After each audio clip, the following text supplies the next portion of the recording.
It's not quite the way I planned it, but USC versus Oklahoma should be interesting. You are Locked On Trojans, your daily podcast on the USC Trojans, part of the Locked On Podcast Network, your team every day.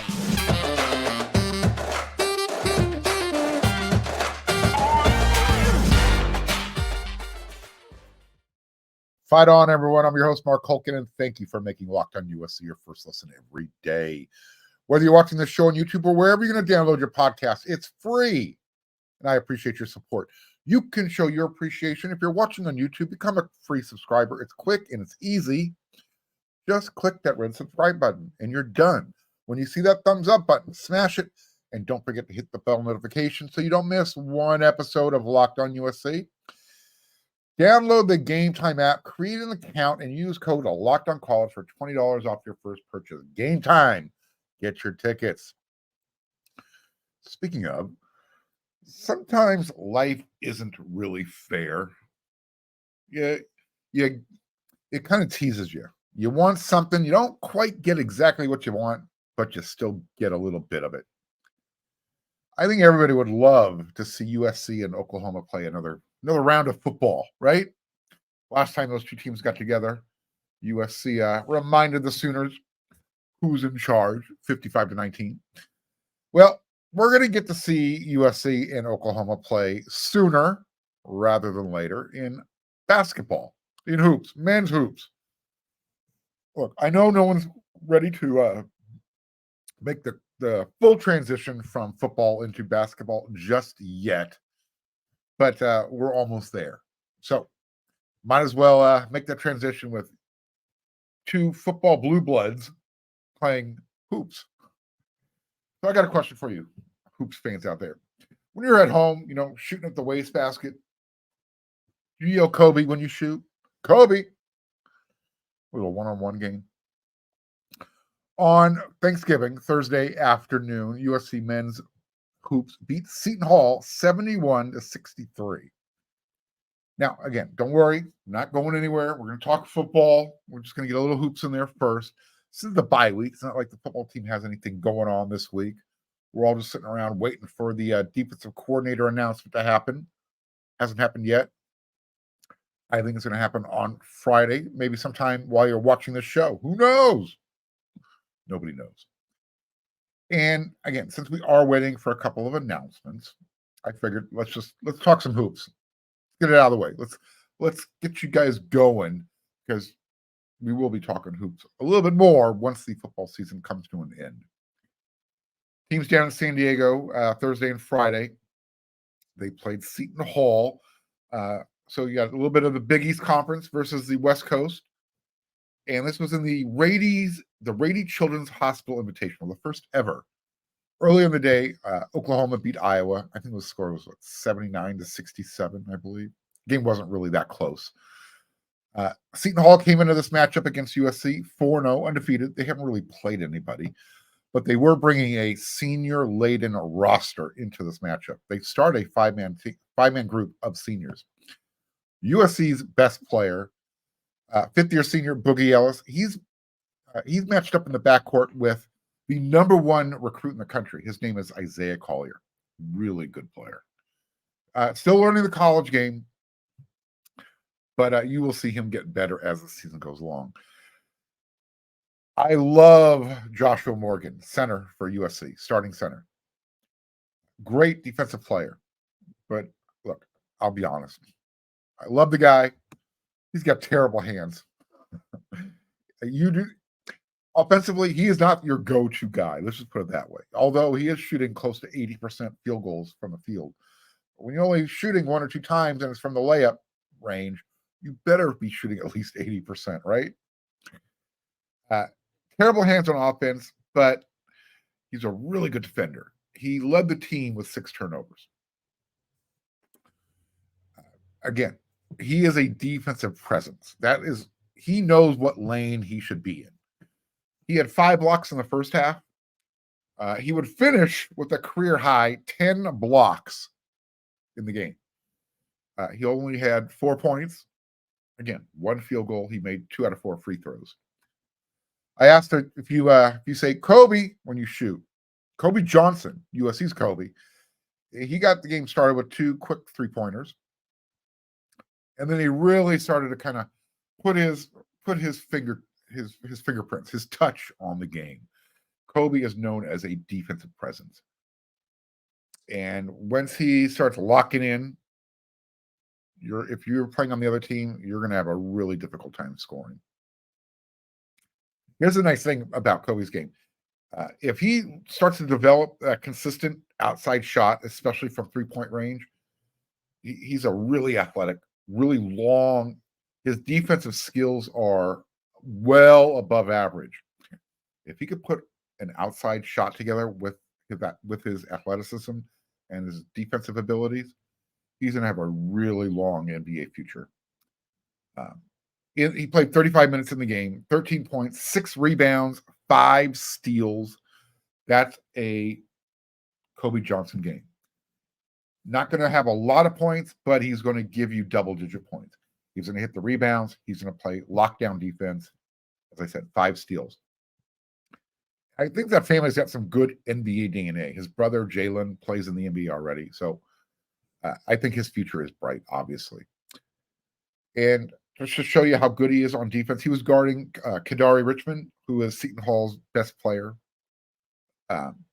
One of their best players. Kobe Johnson helped hold him to 1 for 7 shooting in the first half. And when you combined Richmond with El Amir Dawes, the other best shooter on Seton Hall's team, they were combined 1 for 17 in the first half. That's why USC had a 10-point first half lead at halftime. Real quick, Kajani Wright came in last year's recruiting class. It's a man-child, so big, so strong. Offensively, really raw, but he looks like a tight end playing basketball. You'll notice when he's on the court, he's a space eater. I'd love to see what he looks like as his game continues to develop. I don't know if he'll make it to the NBA right away, but you like his size. And if he can start to develop offensively, you like how he plays around the boards. I mentioned Isaiah Collier, freshman, number 1 recruit in the country, true freshman, 6'5", 200 plus pounds. If he gets you one-on-one, you're done. You can't guard him. He's going to beat you.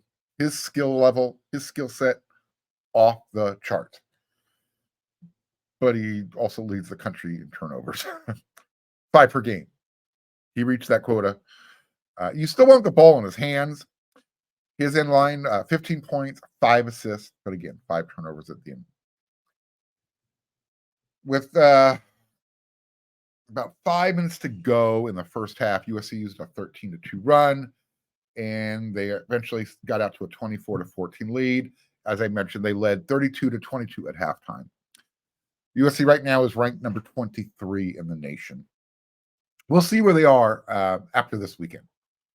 If they can beat Oklahoma, they'll probably move up.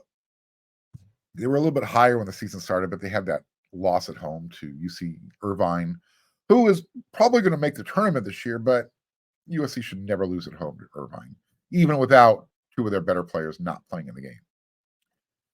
So, again, USC had a nice halftime lead. They actually extended that lead to 20 points in the first half, then they got a little sloppy, and all of a sudden, before you know it, the lead is cut down to 13, and then before you know it, the lead is down to 3. USC led by 6, 49-43. There was about 7.5 minutes to go. And this is, again, because USC had 17 turnovers on the game. They were keeping Seton Hall in the game. USC's defense was great. Offensively, not so good. There was a point USC had 18 turnovers. Seton Hall turned that into 23 points. USC would finish with 19 turnovers. Seton Hall turned that into 25 points. Defensively, USC forced Seton Hall's 13 turnovers into 18 points. So in the infield, he recruits really well. You have to play defense. So USC football, take note. You have to recruit really well. You have to play defense. Offensively, USC hoops, they depend too much on one-on-one stuff. And many times that ends up hurting them offensively. USC football, again, take note. You shouldn't be relying on one person too much on offense. Just kind of weave everything together here, football, basketball. Really nice thing. In the past, USC free throw shooting hasn't been great. This year, they've been shooting at around 80%. That almost came back to haunt them late in the game. Fortunately, Isaiah Collier, he missed 2 late. He came back, made 2 a little bit later. And as long as USC makes free throws down the stretch, they're going to be okay. I mentioned Joshua Morgan, 10 blocks in the game, career high. Your team leaders in this game, 22 points from Boogie Ellis, 5 rebounds. Isaiah Collier, 15 points, 5 rebounds, 5 assists. And Kobe Johnson, 13, 6, and 5 steals. Overall for the game, USC, they shot 44%. They held Seton Hall to 35%. They held Seton Hall to 19% for three-point range. USC is a really good defensive team, year in, year out. They're one of the best perimeter defensive teams. Even though at times it seems like whenever teams get hot, it's against USC. It's one of those things. Hopefully they reverse that trend this year. So here we go. USC versus Oklahoma in tomorrow's championship game. Game will be at 12:30 on Fox TV. Check it out. So let's go, Sooner fan. Let's see who gets to brag. Let's see who gets some early bragging rights before we eventually play each other in football. I know you guys are watching and listening to the show, so chime on in. We'll be playing each other.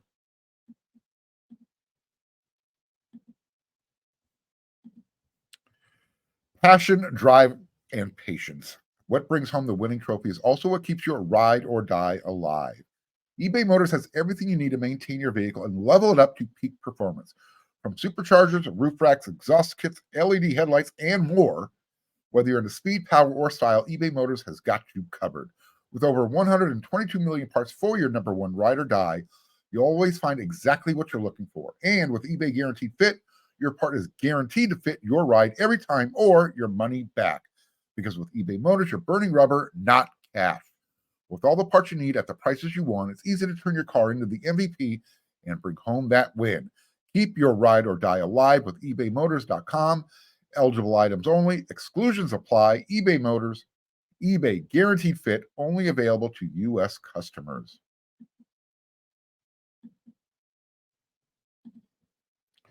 Locked On has launched the first ever national sports 24/7 streaming channel on YouTube. Locked On Sports Today is here for you 24 hours a day, 7 days a week, covering the top sports stories of the day with the local experts on Locked On, plus our national shows covering every league.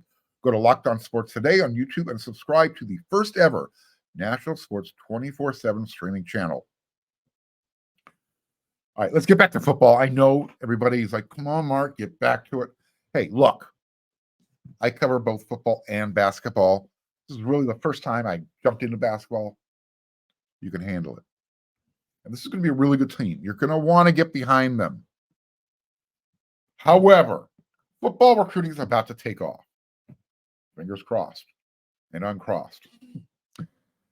The new defensive coordinator is being anticipated by defensive recruits. I mean, they're kind of looking around and saying, well, USC, what are you doing? You want me to be interested? Show me what you're going to do. Well, you've got the recruits locally as well as nationally, kind of looking over the shoulder. We're ready. We're ready. Tell me what you're going to do. And I think the momentum is really going to start taking off. In fact, Lincoln Riley, before the new coordinator was even hired, and no, this new commit does not know who it is yet. Maybe he does. But nobody knows publicly. USC got a linebacker commitment for the 2024 class ahead of the defensive coordinator announcement. Just 1 week after taking an official visit to USC, he comes from Clarkston, Michigan. His name is Desmond Stevens II, and he's announced his commitment to USC. He's 6'3", 220 pounds. He was committed to Boston College, and then he received an offer from USC in October, and he started to look around. This is what he said. USC started showing interest in early to mid-October. They offered on Halloween, and it's a school that I took seriously right away. USC is a blue blood school. It is a top school, and I was excited. But I'm not the type of person to hop on a bandwagon or go on a jersey. So I had to take my time and learned more about the coaches. I learned more about what the school is about, and that is when I knew. So at least he knows about the school. I don't know if he knows about the coaching staff yet, or at least who will be coaching him. He has an idea. And apparently he really wanted to be a Trojan because it only took him 3 weeks or so to change his mind. This is what else he told On 3. I like Coach Riley a lot. His mindset is everything I'm looking for. And as a coach, I think he's on the right track. He has won a lot of games. He's going to find a great defensive coordinator, and he will get the team ready. As a person, he's about his players, and he has done a lot for his players over the years. He is a relatable person. He talks to everyone, and he is just a normal guy, and I'm ready to play and work for. He went on to say, USC is joining the Big Ten Conference in 2024 alongside UCLA, Washington, Oregon. That move to the formerly Midwest Central Conference is important to the Michigan native. Playing in the Big Ten is big for me, Stevens said. I think the Big Ten is moving in the right direction. It has great competition, and it puts me close to my family. It all worked out.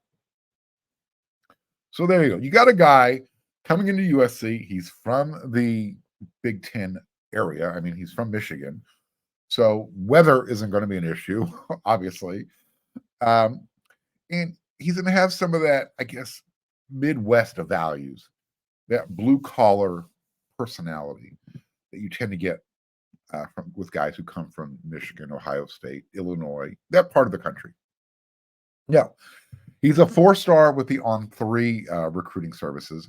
He's a 3-star with everybody else, for you guys who stargaze. Other teams that showed significant interest in his recruitment were Purdue, Michigan State, Louisville. So again, familiar with the big conference environment, and he had some nice schools looking at him. Obviously, I think USC is the headliner of that offer list.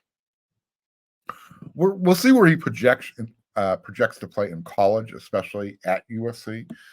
When we find out who's going to be coaching him. He played all over the field, though, in high school. He was a safety. He also played edge. He was a boundary cornerback. So we know he's an athlete. He's slotted to play linebacker for the Trojans. Let's stick on the defensive side of the ball. Big-time defensive tackle prospect, Jericho Johnson from Armijo High School, Northern California. He released his Final Four list. USC made the cut. He announced his commitment date, December 21st. Utah, Washington, Oregon, USC. Here's the thing. He never took his official visit to USC. And most are anticipating that Oregon has him in the NIL bag. But look, if the Trojans can make a splashy hire and play the NIL game, then maybe they might have a chance to snag what they really desperately need. A big dude who could play in the middle of the defensive line. They're going to stay looking on the defensive line. It's open game on that Texas A&M recruiting class now that Jimbo Fisher is unemployed. Last week, Longview, Texas, Pine Tree 4-star defensive lineman. He's also a Texas A&M commit. Dalen Evans. He became a new hot topic in the USC recruiting circles. Trojans are now trying to flip him. And he's been committed to A&M for quite a while. He's going to be taking an official visit in the coming weeks, so we'll see what happens. Other teams that are in the mix that have who have been hearing this young man who's been hearing from much longer than USC, Florida and Alabama. So USC has their work cut out for them trying to get this guy, but at least he's listening right now and he's planning to take a trip. Somebody you probably want to keep an eye on out of that Texas A&M class. I mentioned his name before a few weeks ago. His name's Gabriel Relaford. He's still committed to A&M. He's been since June, but now he's scheduling some official visits this fall. Again, A&M's class is going to fall apart. Prime pickings right now. So if USC can make that hire, open the eyes, and if you have to play the NIL game, play the NIL game. You might be able to flip this guy. He's already taken a visit. He was at the USC Washington game in November, and he's planning to come back. This is probably the best. This is the guy with that USC has the best chance of flipping out of that A&M class. We'll see. If anything, right now, just recognize that USC is making a concerted effort to get guys to play on that defensive line. Here's another name to keep an eye on. He's a 3-star. His name is Gidi Abasiri. He received an offer from USC on Monday, just this past Monday, and he's currently committed to the Minnesota Golden Gophers. Number 600 overall prospect and the number 59 rated defensive lineman, according to On3 in the 2024 cycle. What do you like about him? 6'6", 270 pounds. He also holds offers from Washington, Missouri, Minnesota, Kansas State, Kansas, Iowa State. So nice offer list across the board. And again, you got to like that size. That's where we're at right now with USC defensive recruiting, especially on the defensive line. I thought you might want a little bit. I don't know how full you are from Thanksgiving. Maybe you have a big appetite. You got room for some defensive line nuggets that you can maybe shove down your throat before you go to sleep. As you're waking up, who knows? It's a long weekend for everybody. So if you're watching this on Friday, the day after Thanksgiving, thank you very much. We got one more segment coming up, and it's going to be my Friday rant.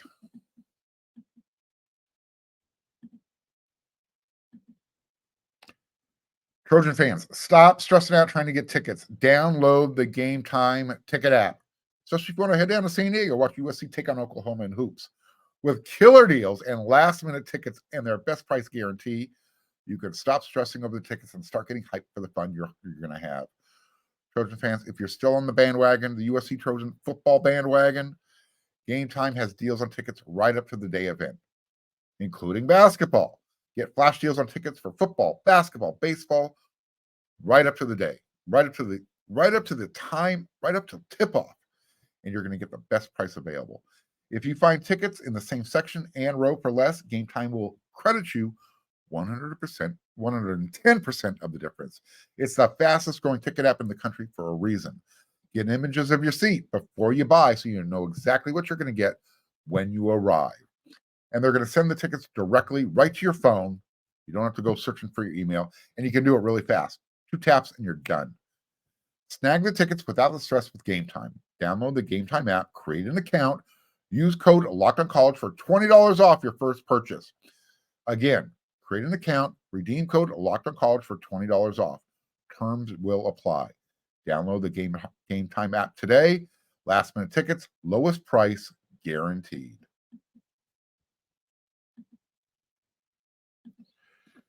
We made it to the end of another week, Trojan fans. Yes. But we got a long ways to go. But until next week, and until I come back, we're going to see if I have a post-game reaction after USC Oklahoma. See how I feel. I got a Friday rant. And this one's about booing. We're being asked not to boo. Look, there are I'll agree. There are certain times during games when it probably isn't the best thing to do. You probably shouldn't boo when a player is injured. I've seen it happen, though. Now, if you're from Philadelphia, go for it. You guys are just weirdos. You even booed Santa Claus one time at a Philadelphia Eagles game. True story. Like I said, booing an injured player, low class. I've seen it happen. I was up at the Oregon USC game when Carson Palmer, as a freshman, cracked his collarbone. When he came back out of the locker room after halftime, Duck fans were mocking him, jeering him, haha, pointing. Look, There's a reason I call those guys the most or the least sophisticated fan base in the Pac-12 conference. It's because of stuff like that. So, big conference. I apologize in advance for their behavior. We all have to deal with them. Now you do too. But back to booing. What was San Antonio Spurs head coach Greg Popovich thinking the other night? What he did when he grabbed the microphone at midcourt during the game was both hysterical and disgusting. I was embarrassed, and I'm not a San Antonio Spurs fan. Here's the situation. Kawhi Leonard, former Spur, he was standing at the free throw line getting ready to shoot free throws. He plays for the LA Clippers now. And he played for the Spurs years ago. And the fans were booing him. That's what fans do, right?